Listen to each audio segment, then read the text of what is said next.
This is a mock interview conducted by ForumIAS Academy at New Delhi. The interview panel includes eminent professors, retired bureaucrats, and other luminaries. The objective of the program is to acquaint the candidate with the format and expectations of the personality test conducted by UPSC.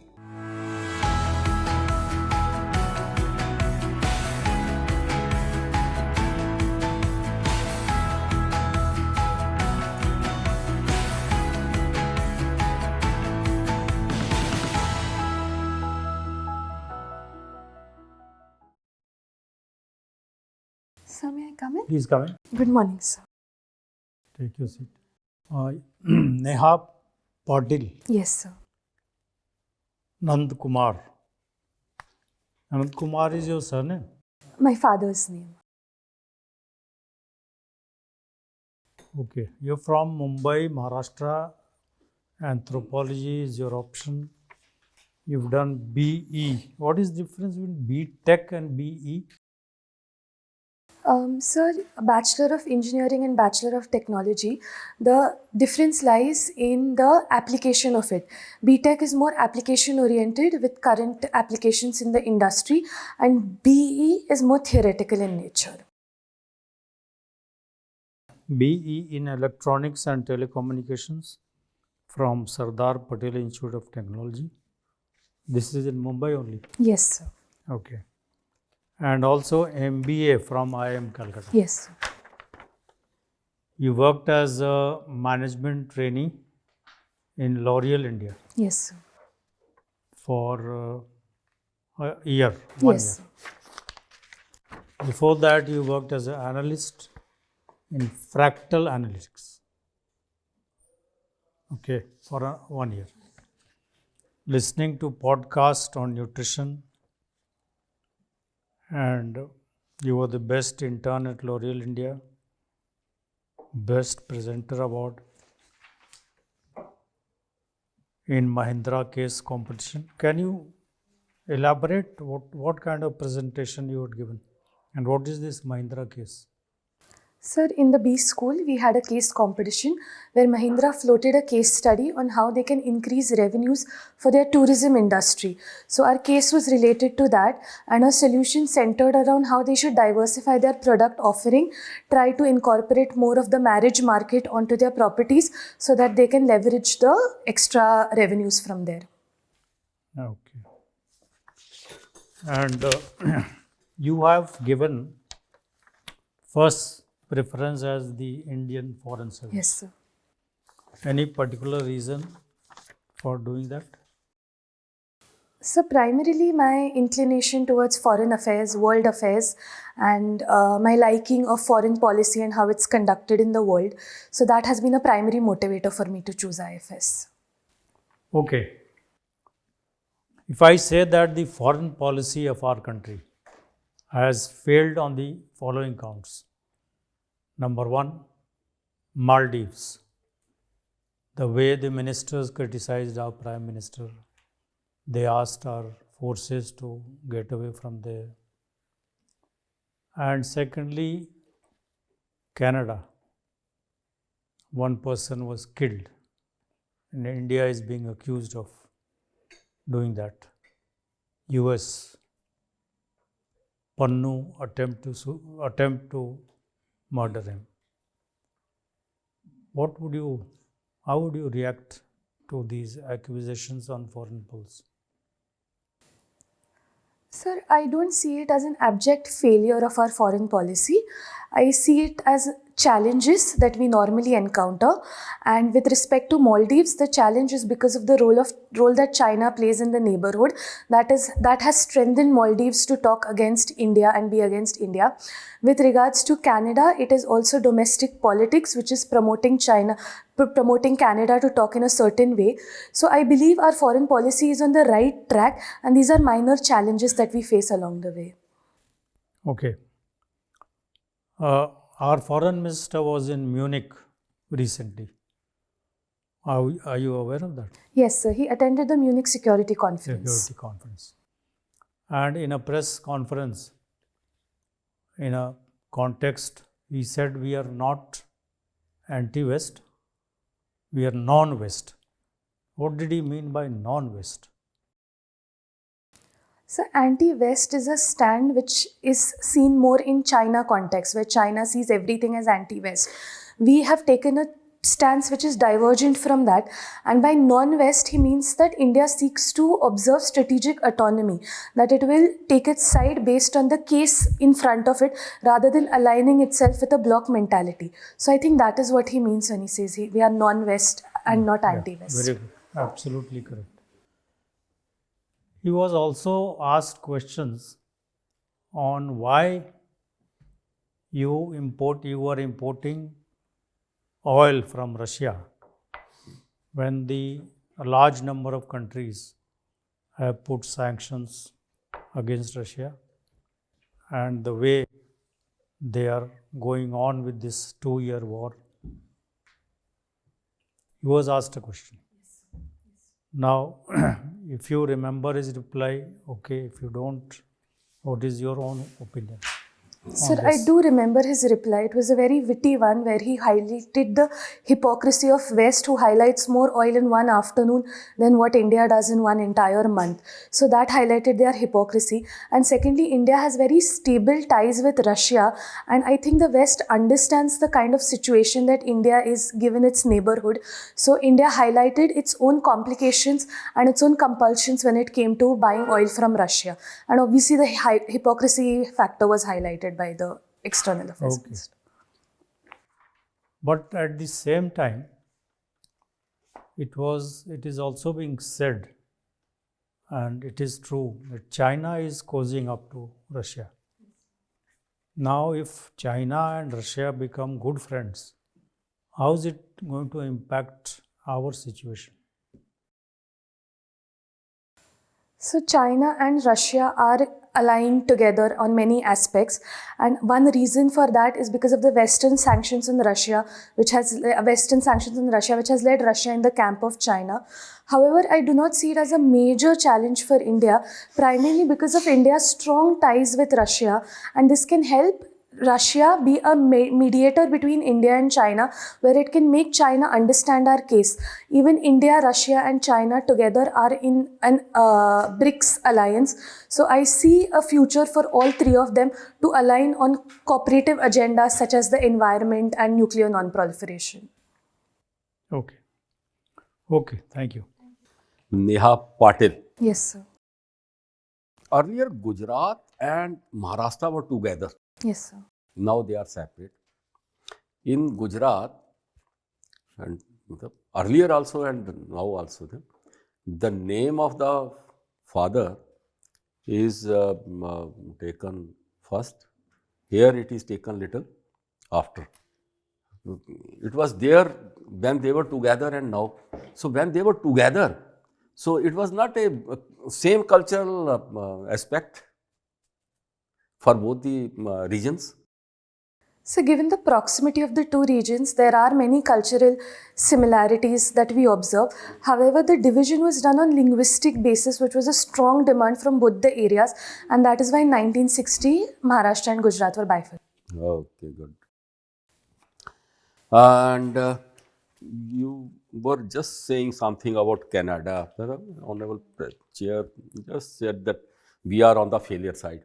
Do you think we are on the failure side, or analytically if we see that we have exposed the Canada their intents or something like that? Do you have something to say on it?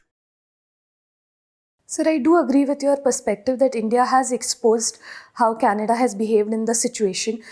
Canada's Prime Minister to allege India with any evidence-based decision making goes to show that how Canada takes its decision and how Canada is politically motivated in making such statements. I think India took a very good stand on that, and India, with respect to America, also with the Panoon issue, has also taken a very good stand in which it has said that it would follow the due process of law and does not take allegations on itself, on its own government. What is the status at the moment of this Canada issue? Particularly that killing issue. Particularly with the killing issue. Sir, it caused certain ruptures in the relationship where India and Canada stopped giving visas to its citizens. But I believe India has tided over that rough part, and now we are on the path again with the help of US in bridging our ties with Canada. Other ways, they have not given the further evidences of that Yes, India is sir. involved Yes, somewhere sir. in the killing. So that is what the situation is. So it is on the fault of Canada at the moment today. Okay. Now coming to Maldives. Now it is a first time decision that Maldives took that okay, you take out your forces from here, or it was pre-planned before this government also. So, Maldives' stance with regards to India has always been an oscillatory position. Depending on the dispensation which is in charge, they have whether an India first or an India out campaign. So, as you said, this is not the first time that they have asked Indian military forces to vacate from their ground. Basically, it is this particular party Yes, sir. which is at the moment in power. It was its earlier demand also. Yes, sir. Okay. Maharashtra you belong to. Maharashtra has a second capital as Nagpur. Yes, sir. Bombay is a big center. Bombay, though it is not being made UT or something like that, but it has not allowed Nagpur to grow, just like as a second capital. What is the reason for that? So, reason why that must have happened is because Mumbai is the financial capital of the entire country. So that attracts a lot of people and there is a lot of migration to Mumbai, and Mumbai is going very strong in terms of its per capita income and its GDP contributions to the nation. Although there are steps being taken to increase the share of Nagpur, there is the winter assembly which is conducted in Nagpur. There is the Mihan SEZ which is proposed for Nagpur. Also industrialization opportunities are being proposed for Nagpur. So there are government push for Nagpur, but it has to go along with the social realities on the ground which are more in favor of Mumbai. And furthermore, the regional, not only it should be Nagpur, Nagpur to the south and Nagpur to the east, means say Amarkantak are part of Madhya Pradesh, they should also be part, so that it can wholly be developed as a. Okay, another point is Nagpur has a climate for orange. Yes, sir. Good it is. Similar to Nagpur, there is a climate in other areas, just adjoining area of Madhya Pradesh also, and down below in the Maharashtra also. But that particular development of oranges or that kind of crops, that has not come up in adjoining areas. Any reason for that? So, mostly in eastern Maharashtra, we see sugarcane being grown rampantly, and I think it is the fair remunerative price regime which guarantees a particular price which can be responsible for that. But there are other very key regions in Maharashtra, such as the grapes region for Nashik and the Alfonso in the Ratnagiri region, which can be promoted as geographical indicator products of that region and can promote the economy. So it is a GI tag for other crops also Yes, in other sir. areas, which has not allowed the oranges to be spread over other areas. Yes, sir. Okay. Yes, sir. Women issue, these are important issues at the moment, and even in the parliament now, and earlier in the local bodies and something like that. But still, if we see in the local bodies also representation there, but still they are still at a lower level only. Lower level in the sense that they are not themselves coming up forward. Any reason, or what is your suggestion that they should, the women should come forward in their own way, not only in the local bodies, but in business or in other areas also? So, one reason can be that women lack social and financial mobilization out of their homes, because of which they are overpowered by their husbands in the local panchayats. So, my recommendation would be in the same line, that we should financially mobilize them, economically empower them, ask them to form SHGs and cooperatives group. Once they are empowered financially, they can stand up for themselves and take the power in their hands in the local panchayats as well. Women self-help groups are there at the moment, and they are playing important roles of women economy in general also. So that is another areas where a woman can be a good source of their voice. Yes, sir. You have done your MBA from IIM Calcutta Yes, in ma'am. marketing, Yes, ma'am. and you've chosen your optional as anthropology. Why? Ma'am, always a key pursuit in my life has been learning. I have always tried to learn a new subject whenever I got the opportunity to do so. So selection of anthropology was one such selection where I thought I'll learn a new subject, and also the material was very rampantly available. So that aided one decision to take up anthropology. Now, since you're also a a marketing person, and you've won awards in this, especially team lead for project on brand personality repositioning. Yes, ma'am. Let us say you have to reposition India's brand India. So what steps would you suggest on the global level? Ma'am, brand India is already a very strong brand globally. What more we can do is to position India economically as a strong superpower because of its growth economically, while other countries, developed countries, are going through a recession.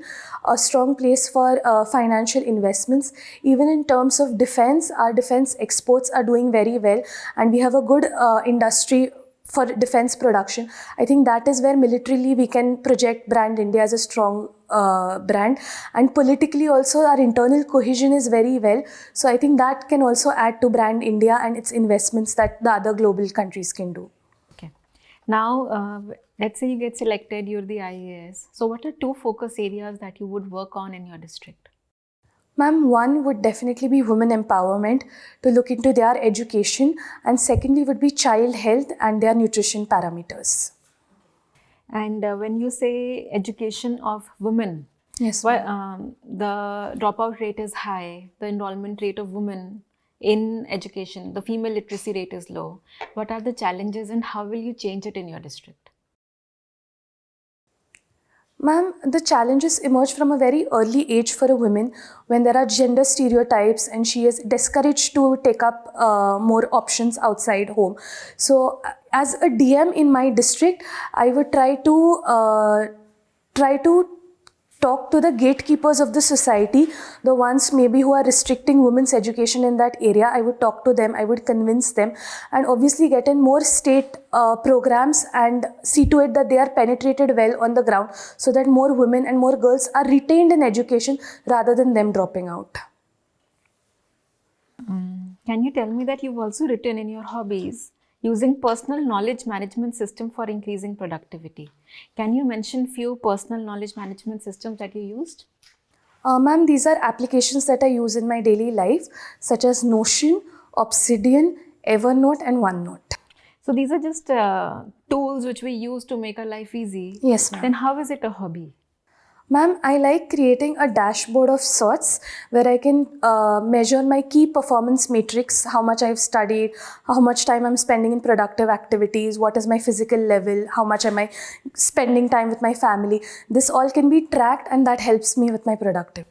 Okay. And again, let's say you are the district, you are the DM.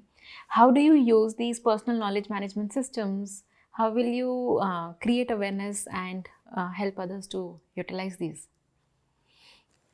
Ma'am, such as I mentioned that I like creating dashboards.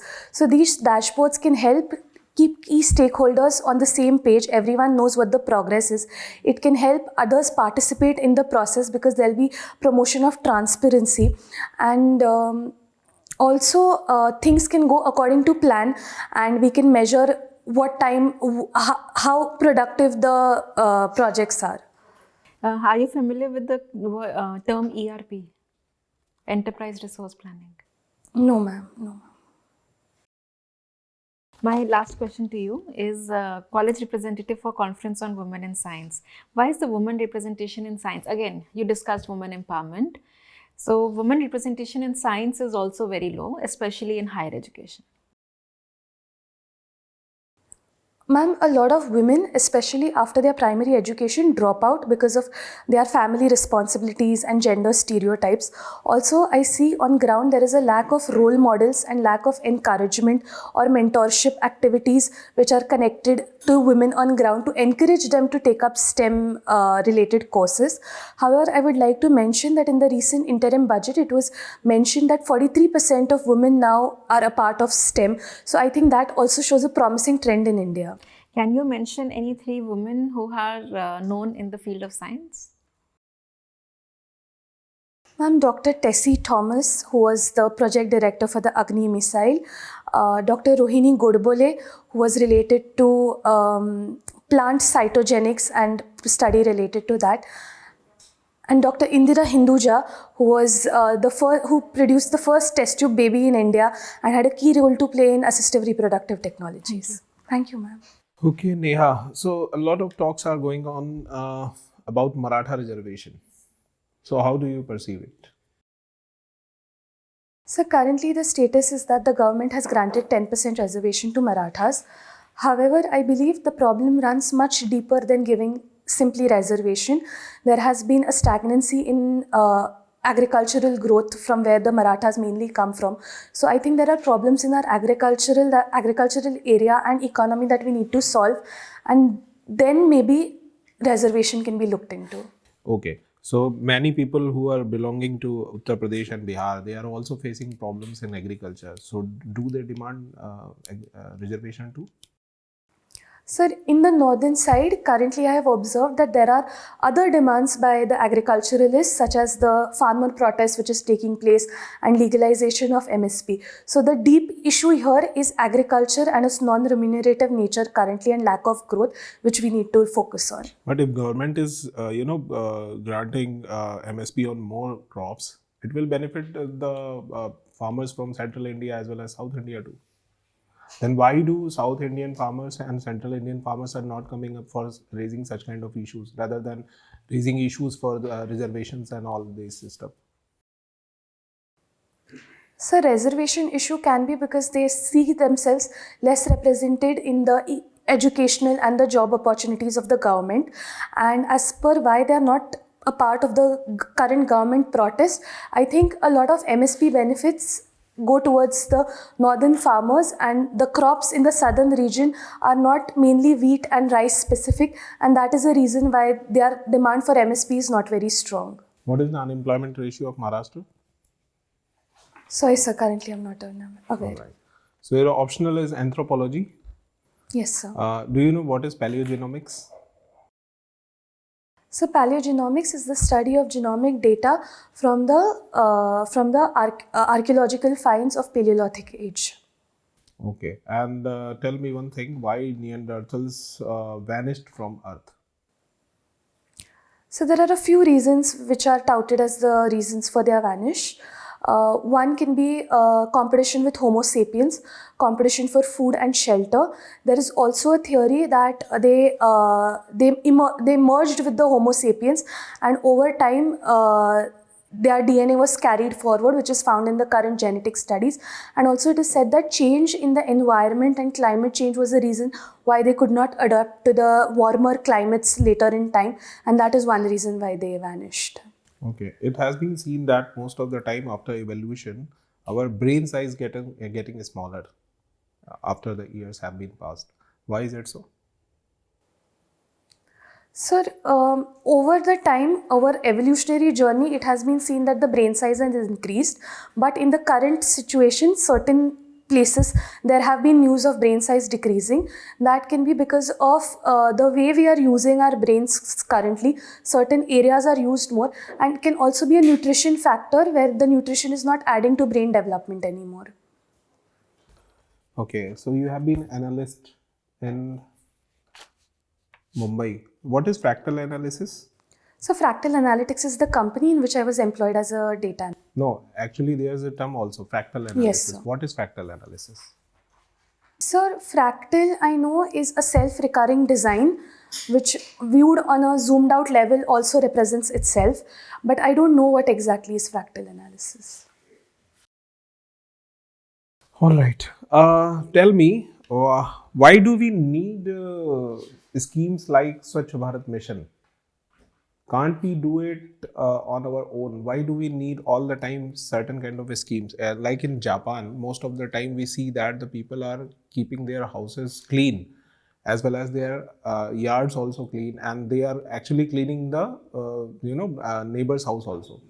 In Singapore, if you are piling this garbage on the street, they are imposing a heavy fine.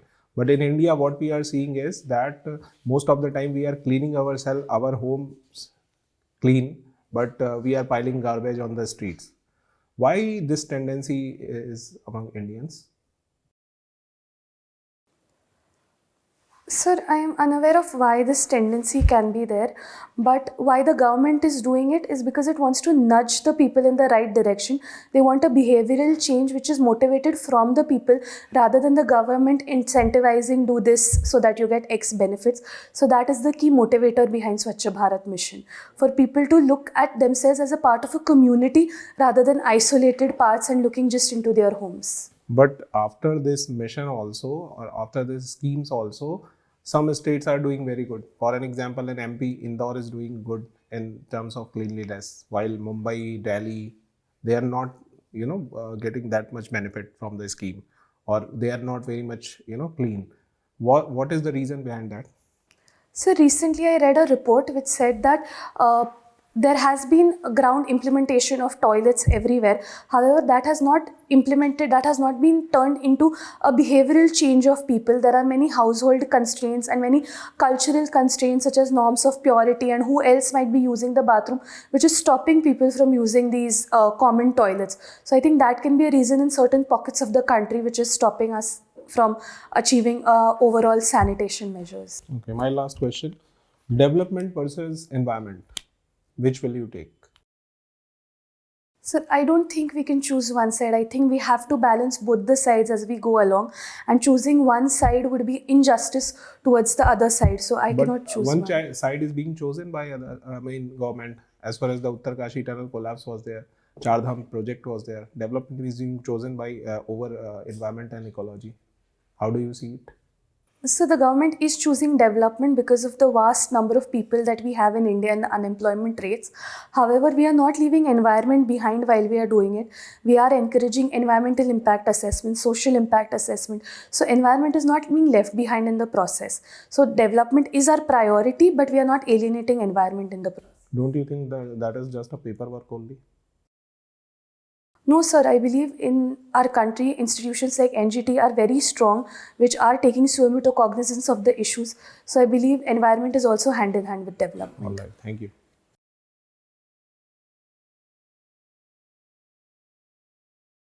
Neha, you've done well. Thank you. You have good knowledge about whatever we have asked. You just have 4 days to go. Yes, sir. What would you do in these 4 days? So I will read the newspaper. I will be up to date on the news. International affairs is changing very rapidly with all the conferences taking around. So I'll be up to date on that and brush up my knowledge about Maharashtra a little bit, especially about the numbers and statistics that sir asked. Yeah, do that. And I think you should do well.